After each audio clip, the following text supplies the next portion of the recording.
न होतीस तू काय झालीस तू मालिकेच्या आजच्या भागामध्ये आपण पाहत आहोत की आता इकडे कावेरी घरामध्ये नसते आणि त्यामुळेच यामिनी चिडचिड करत असते. ती म्हणत असते, मा ह्या घरची आदर्श सून, त्याचबरोबर 80% प्रॉपर्टीचा वाटा असणारी सून कुठे गेली आहे? आज तिला तिचा आदर्श आणि तिला त्या सगळ्या गोष्टी आठवत नाहीयेत का? कुठे गेली ती? सांग ना मा, असं इकडे ती बोलत असते. तेवढ्यातच कावेरी आता इकडे समोरून येताना दिसत असते आणि कावेरी समोरून येताना दिसल्याबरोबर कावेरी पोलिसांना घेऊन आलेली असते. सगळ्यांनी पोलिसांना पाहिल्यानंतर तिला तर खूपच मोठा धक्का बसतो की इकडे हे सगळं काय आहे? म्हणजे कावेरी पोलिसांना घेऊन का आणि कशासाठी आली आहे, ह्या गोष्टी मात्र इथे कोणालाच समजत नसतात. तेव्हा आता इकडे कावेरी म्हणत असते, हो मी पोलिसांना घेऊन आली आहे. तेव्हा सगळेजण कावेरीकडे पाहतच असतात. आता इकडे पौर्णिमाला तर खूपच मोठा धक्का बसतो की कावेरी का आणि कशासाठी पोलिसांना घेऊन आली असेल. तेव्हा कावेरी म्हणत असते, कारण हे जे काही पोलीस आहेत ते पोलीस इथे काऊ आणि त्याचबरोबर उदयचा अपघात कोणी घडून आणला त्या सगळ्या गोष्टीचा शोध घेत होते. जेव्हा मी कोकणामधून निघाली होती तेव्हाच इथे काऊ आणि उदय भाऊजींच्या गाडीचे ब्रेक फेल कोणीतरी केले होते आणि त्या दोघांच्या गाडीचे ब्रेक फेल केले होते. मग तेव्हाच मी पोलीस कंप्लेंट केली होती आणि ह्या सगळ्या गोष्टीमध्ये मला इथे मोहित भाऊजीसुद्धा इथे साथ देत होते. आता इकडे काऊचा अपघात झाला, पण काऊ मरताना तिने माझ्याकडून आणि मी तिला वचन दिलं, काही जरी झालं तरीसुद्धा तुझ्या चिकूचा मी सांभाळ करेल. त्याचबरोबर ते सगळं केलं. तिचं श्राद्धसुद्धा घातलं. ह्या सगळ्या विधी मी केल्या. एक मैत्रीण असूनसुद्धा मला हे सगळं करावं वाटलं. पण तुम्हाला एक गोष्ट सांगू का? इथे उदय भाऊजींच्या गाडीचे ब्रेक फेल कोणीतरी मुद्दामून करून ठेवले होते. जेव्हा ती लोकं तिकडून निघाली तेव्हाच हा सगळा काही प्लॅन इथे केला होता. जेव्हा मी ते सगळ्या विधी करत होते तेव्हा मात्र मला खूप वाईट वाटत होतं. तेव्हा यशसुद्धा माझ्याबरोबर होते. त्यावेळेसचा तो क्षण इथे कावेरीला आठवू लागलेला असतो. जेव्हा कावेरी ह्या सगळ्या काही विधी करत होती आणि ह्या सगळ्या काही विधी करत असताना तिच्या डोळ्यातले अश्रू, त्याचबरोबर ते सगळं काही तिला आता आठवू लागलेलं असतं आणि हे सगळं काही आठवत असताना आपण पाहतो की इकडे म्हणत असतात, कोणी केलंय हे सगळं काही कावेरी? कोणाची एवढी हिंमत झालेली आहे की त्याने माझ्या उदयला मारण्याचा एवढा मोठा कट आणि एवढं मोठं सगळं काही केलेलं आहे? बोल कावेरी, कोण आहे? बोल. तेव्हा लगेच कावेरी म्हणत असते, हो, ह्या सगळ्या गोष्टीमध्ये मोहित जिजूंनी सुद्धा इथे आम्हाला मदत केली. तेव्हा हे सगळं काही ऐकल्यानंतर आता इकडे जी यामिनी आहे तिला तर खूपच मोठा धक्का बसतो. ती म्हणत असते, काय काय चाललंय काय हे सगळं? म्हणजे मोहितनी मदत केली? हो, ही सगळी मदत आम्हाला मोहितनी सुद्धा केलेली आहे. आता पोलीस आलेले असतात आणि पोलीस आल्यानंतर इकडे पोलीस म्हणत असतात, हो, इथे आम्ही बऱ्याच दिवसापासून ह्या मिशनवर होतो आणि बऱ्याच दिवसापासून ह्या मिशनवर असल्या कारणाने आम्ही ह्या सगळ्या काही गोष्टीचा इथे शोधसुद्धा घेत होतो. तेव्हा लगेच आता आपण पाहतो की इकडे पोलीस आलेले असतात आणि कावेरी म्हणत असते, पोलिसांनी शोध घेतल्यानंतर आता एक गोष्ट सापडलेली आहे आणि ती म्हणजेच की इथे जे काही माणूस आहे ज्याने इथे गाडीचे ब्रेक फेल केले तो माणूस सापडलाय आणि पोलीस त्यालाच घेऊन आलेले आहेत. पण तुम्हा सर्वांना एक गोष्ट सांगू का? हा फक्त एक मोहरा आहे. खरा तर गुन्हेगार आणि ह्या सगळ्या गोष्टी करणारा माणूस मात्र कोणीतरी दुसराच आहे. हे सगळं काही इथे आता ती बोलत असते. आता हे सगळं काही बोलल्यानंतर आपण पाहतो की लगेचच आता पोलिसांनी त्या माणसाला आणलेलं असतं आणि पोलिसांनी त्या माणसाला आणल्यानंतर आपण पाहतो की इकडे लगेचच आता पोलीस त्या माणसाला घेऊन येतात आणि पोलीस त्या माणसाला घेऊन आल्यानंतर जी सरू आहे तिला मात्र ते सगळं काही आठवतं. सरूनेच ह्या माणसाला पैसे दिले होते आणि उदयच्या गाडीचे ब्रेक फेल करायला लावले होते आणि तेव्हा तो माणूस आता आतमध्ये आलेला असतो. आता तो माणूस आतमध्ये आल्यानंतर कावेरी त्याच्याकडे पाहतच असते. कावेरी म्हणत असते, हे बघ, तुला घाबरण्याची अजिबात गरज नाहीये. इथे खूप जण सगळेजण आहेत. तुला फक्त एक काम करायचं आहे. काही जरी झालं ना तरीसुद्धा ह्या सगळ्यांच्यामध्ये नेमकी ती व्यक्ती कोण आहे, त्याचबरोबर तुला ब्रेक फेल करण्यासाठी कोणी पैसे दिले होते आणि ती व्यक्ती कोण आहे, हे सगळं तुला शोधायचं आहे. तू अजिबात घाबरू नकोस. खूप जवळची व्यक्ती असावी ती, ज्या व्यक्तीने इथे आता तुला मारण्यासाठी पैसे दिलेले असावेत आणि तू अजिबात घाबरूसुद्धा नकोस, असं सुद्धा आता इकडे ती बोलत असते. त्याचबरोबर आपण पाहतो की इकडे जो काही युग आहे तो युगसुद्धा इथे आलेला असतो आणि युग इथे आल्याबरोबर तो म्हणत असतो 1 मिनिट, आणि युगसोबतसुद्धा त्याने एका गुंडाला पकडून आणलेलं असतं. आता हा कोण आहे असं मा विचारते आणि तेव्हा लगेच आता इकडे युग म्हणत असतो, हा पण एक गुंडा आहे. मध्यंतरी कावेरीला एका गोडाऊनमध्ये त्याने डांबून ठेवलं होतं आणि किडनॅप केलं होतं. हा तोच गुंडा आहे. एवढं सगळं झालं होतं म्हणजे कावेरी तुला डांबून ठेवलं होतं. कोणी डांबून ठेवलं होतं? कधी डांबून ठेवलं होतं? ह्या गोष्टी आता इथे ती लोकं विचारायला सुरुवात करतात. त्यावर लगेच आता युग म्हणत असतो, हो, आणि मी इथे कावेरीला वचन दिलं होतं की काही जरी झालं तरीसुद्धा ह्या सगळ्या गोष्टी मी इथे शोधून काढेल की तुला कोणी डांबून ठेवलं आणि काय केलं तर. त्यावर लगेच आता कावेरी आणि जो काही युग आहे ते दोघेही जण त्या गुंडाला म्हणत असतात, हे बघ, तुला घाबरण्याची काही गरज नाही. काही जरी झालं ना तरीसुद्धा एक गोष्ट मात्र तुला करायची आहे. इथे सगळेजण आहेत, ह्या सगळ्यांचा चेहरा नीट पाहायचा आहे आणि तुला कोणी पैसे दिले होते, तुला ह्या सगळ्या गोष्टी कोणी करायला सांगितल्या होत्या, हे सगळं सगळं तुला पाहायचं आहे. तू घाबरू अजिबात जाऊ नकोस. काहीही कर, पण ह्या सगळ्या लोकांना तू व्यवस्थित पहा आणि व्यवस्थित पाहिल्यानंतर तुझ्या व्यवस्थित लक्षात येईल की तुला नेमकं हे सगळं कोणी करायला लावलं आणि तुझ्याकडून ह्या सगळ्या गोष्टी कोणी करून घेतल्या, हे सगळं तुझ्या बरोबर लक्षात येईल, असं सुद्धा सांगण्यात आलेलं असतं. तेव्हाच आपण पाहतो की आता इकडे दुसऱ्या बाजूला मात्र जो काही गुंड आहे तो सगळ्यांचे चेहरे पाहत असतो आणि तो गुंड सगळ्यांचे चेहरे पाहिल्यानंतर आता आजूबाजूला सुद्धा तो सगळीकडे पाहत असतो. पण तेवढ्यातच आपली जी काही सरिता आहे त्या सरिताने मात्र तोंडावरती चहाचा कप पकडलेला असतो आणि तोंडावरती चहाचा कप पकडल्यानंतर आता ती गुपचूपच चहा पित असते जेणेकरून तिचा चेहरा दिसू नये. तेव्हा तो गुंड म्हणत असतो, इथे ती व्यक्ती नाहीये. तेव्हा कावेरीचं लक्ष तिच्याकडे जातं आणि कावेरीचं लक्ष तिच्याकडे गेल्यानंतर ती लगेचच म्हणत असते, सासूबाई, मी काय म्हणते जरा ऐकून तरी घ्या ना माझं. हे बघा, तुमचा जो काही चेहऱ्यावरती चहाचा कप आहे ना तो थोडासा तुम्ही इथे बाजूला करता का? तुम्ही जर तो चहाचा कप बाजूला केला ना तर इथे सगळ्यांच्या लक्षात येईल आणि त्या गुंडांना इथे शोधणं सोपं जाईल. आता इकडे जी काही सरिता आहे तिने चहाचा कप खाली केलेला असतो. तेव्हा लगेच इथे गुंड म्हणत असतो, माफ करा, पण यामध्ये ती बाई नाहीये ज्या बाईने आम्हाला ते ब्रेक फेल करण्यासाठी पैसे दिले होते. त्यावर लगेचच आता कावेरी म्हणत असते, म्हणजे मला एक गोष्ट कळली नाहीये की तुम्हाला एखाद्या बाईनं हे सगळं करण्यासाठी पैसे दिले होते का? हो, पण आता ह्या सगळ्यामध्ये ती नाहीये. आता इकडे सरिता विचार करत असते, कावेरी, तू खूप चुकतेस. तुला असं वाटत असेल की हे सगळं तू खूपच इझिली आणि सगळं तुझ्या मनासारखं करून घेशील, पण तसं मी अजिबात होऊ देणार नाहीये. काही जरी झालं ना तरीसुद्धा मी एक पाऊल तुझ्या पुढेच असणार आहे, असं सरिता बोलत असते. तर आता आपण पाहतो की ज्या गुंडांना पकडलेलं होतं त्या गुंडांना पोलीस स्टेशनमध्ये कावेरी, युग हे आणि मोहित हे सगळेजण असतात. आता एका स्केच आर्टिस्टला बोलवलेलं असतं आणि गुंड ज्या पद्धतीने त्या स्केचचं वर्णन करतील त्याच पद्धतीने इथे आता स्केच आर्टिस्ट स्केच काढणार असतो. कावेरी म्हणत असते, मोहित जिजू, मी काय म्हणते, मी जर इथे थांबलं तर चालेल का? तेव्हा मोहित म्हणत असतो, हे बघ कावेरी, तसं तर पाहायला गेलं तर मला काहीच प्रॉब्लेम नाही आहे, पण आपल्या पॉलिसीजमध्ये आणि त्याचबरोबर नियमामध्ये ते बसत नाही आहे, त्यामुळे तुला तिथे थांबता येणार नाही. हे बघ, तू काळजी करू नकोस, मी इथे आहे आणि जसं स्केच रेडी होईल तसं मी तुला फोनवर ते पाठवून देतो आणि काही डाऊट फील वाटलं तर तुला फोन करतो, असं म्हटल्यानंतर आता इथे युग म्हणत असतो, मी काय म्हणतो कावेरी, आपण इथे थांबणं बरोबर नाही आहे. आपण आता घरी निघून जाऊयात. तेव्हा लगेच आता कावेरी आणि त्यासोबत युग हे दोघेजण सुद्धा घरी आलेले असतात.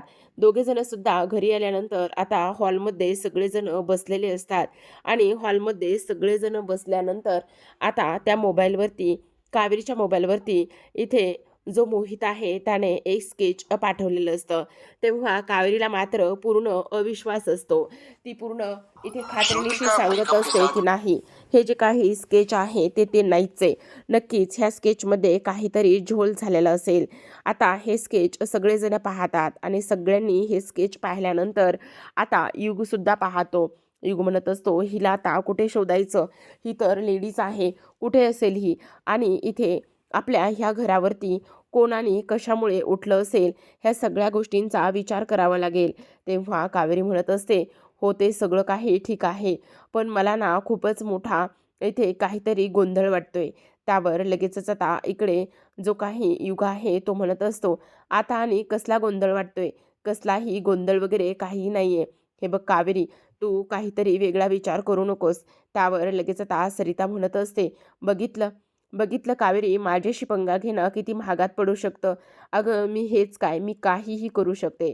आता कावेरी मात्र ते स्केच सगळ्या घरामध्ये सगळ्यांना दाखवत असते आणि म्हणत असते, ह्याला तुम्ही ओळखता का? ह्या स्त्रीला तुम्ही ओळखता का? तेव्हा सगळेजणच म्हणत असतात की नाही, आम्ही हिला ओळखत नाही आहोत. आता हे सगळं काही पाहिल्यानंतर आपण पाहतो दुसऱ्या बाजूला संध्याकाळी कावेरी तिच्या खोलीमध्ये बसलेली असते. खूप उशीर झालेला असतो. पण कावेरी म्हणत असते, नाही नाही, कुठेतरी काहीतरी नडतंय, काहीतरी नक्कीच कुठेतरी पाणी मुरतंय, ते कळत नाही. हे स्केच जे आहे ना ते नाहीच आहे. मला खूपच मोठा डाऊट आहे, असा इकडे ती विचार करते. आणि असा विचार केल्यानंतर आता ती लगेचच मोहितला कॉल करत असते.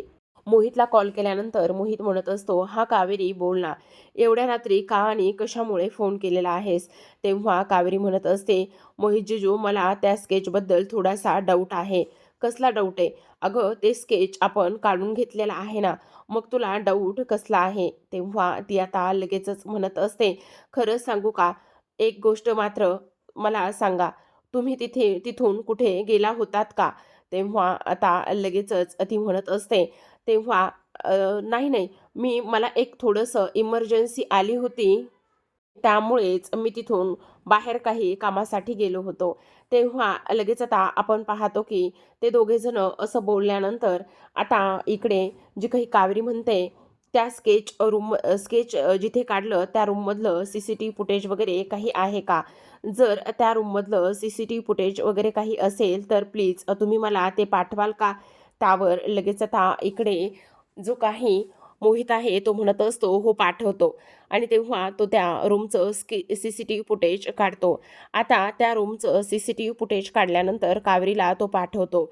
आता कावेरीला ते CCTV फुटेज पाठवल्यानंतर आता आपण पाहतो की लगेचच दुसऱ्या बाजूला कावेरी ते CCTV फुटेज पाहते आणि पाहिल्यानंतर ती म्हणत असते, युग, युग उठ ना प्लीज, युग उठ तर एकदा, मी काय म्हणते ते तू ऐकून तरी घे.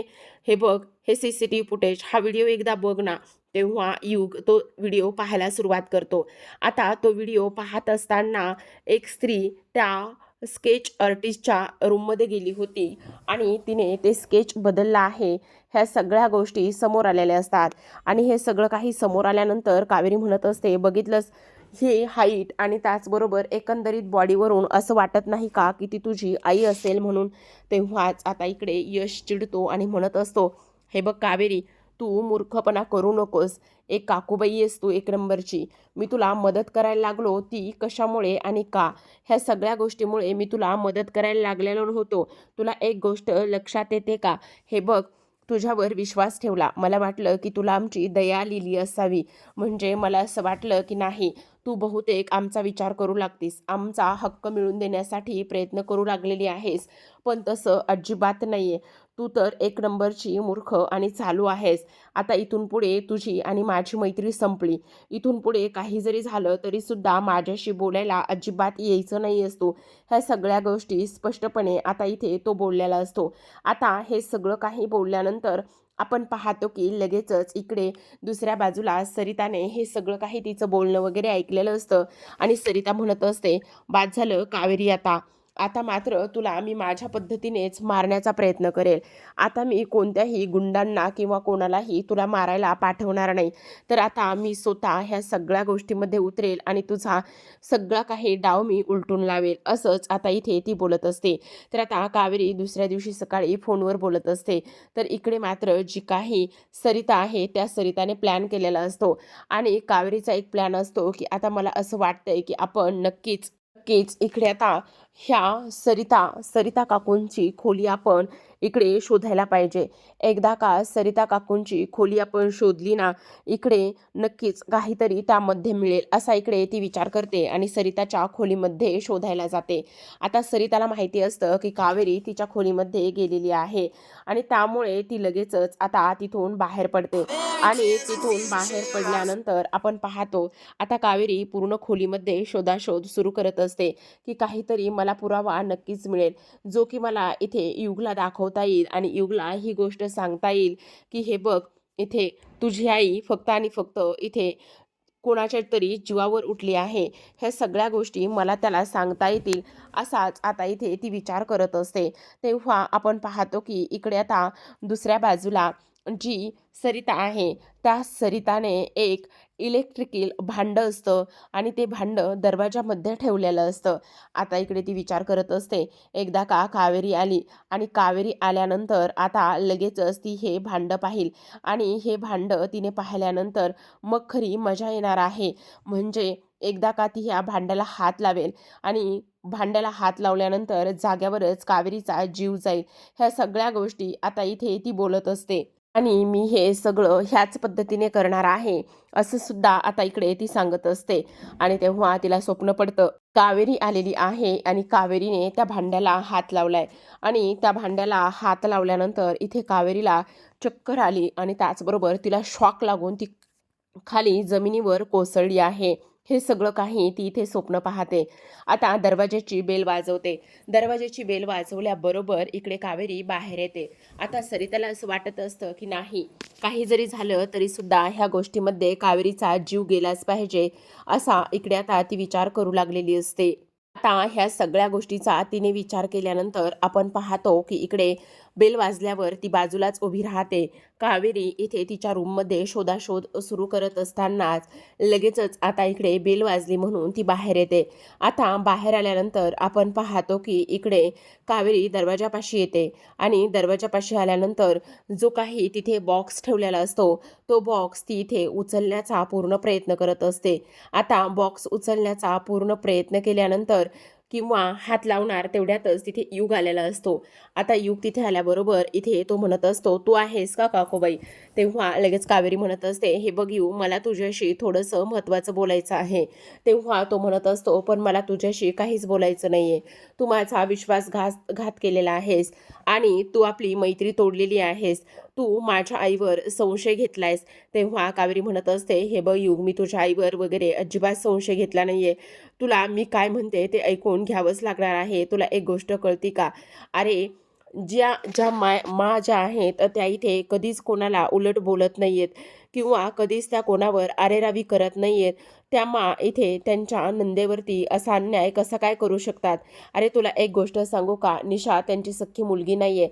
पण जर निशा जेवली नाही ना तर त्यांना रात्रभर झोप येत नाही आहे किंवा त्या कासावीस असतात, त्या म्हणजेच की त्यांच्या काळजीने. मग तुला असं वाटतं का? त्यावर लगेच युग म्हणत असतो, हे बघ, मला त्या गोष्टी अजिबात ऐकायच्या नाही आहेत.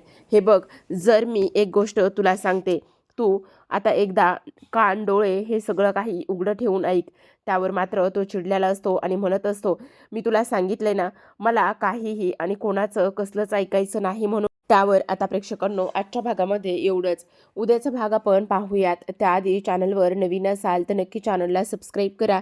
उद्याच्या भागामध्ये आपण पाहतो की इकडे कावेरी युगला त्याच्या आईबद्दलच भडकवत असते किंवा तिचं खरं रूप जे आहे ते समोर आणण्याचा प्रयत्न करत असते आणि हे सगळं काही होत असताना आता मात्र युग तिच्यावर चिडतो.